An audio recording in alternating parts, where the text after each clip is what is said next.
আসসালামু আলাইকুম রহমতুল্লাহি ওয়া বারাকাতুহু। মানুষের জন্ম যেরকম চিরন্তন সত্য, মৃত্যুটাও কিন্তু চিরন্তন সত্য।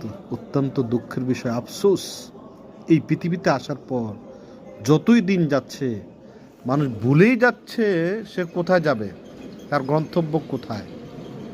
বেড়াতে আসছে এটা ভুলেই গেছে, সময় কিন্তু চলে গেছে। হায় রে মানুষ, মৃত্যুটাকে একটু বেশি বেশি করে স্মরণ করি, তাহলে আপনার অহংকার থাকবে না। আপনি নিশ্চিত থাকেন বা একটু চুপ করে চিন্তা করে দেখেন, আজকে আপনার মৃত্যু হয়ে গেলে দুনিয়ার কিচ্ছু যায় আসে না। আপনি যত প্রভাবশালী লোক হন না কেন, বলতে পারেন আমি না থাকলে এই হবে সেই হবে, কিচ্ছু হবে না। আপনার কোনো মূল্যই নেই পৃথিবীতে, আপনার কোনো মূল্যই নেই। আপনার আমার কারোরই কোনো মূল্য নাই। এই মূল্যহীন জীবনে এত অহংকার কিসের? অহংকার করে কোনো লাভ নাই। আমাদের চলে যেতে হবে, নির্দিষ্ট গন্তব্যে চলে যেতে হবে। আল্লাহ যেন আমাদেরকে সবাইকে বুঝার তৌফিক দান করে। আমিন।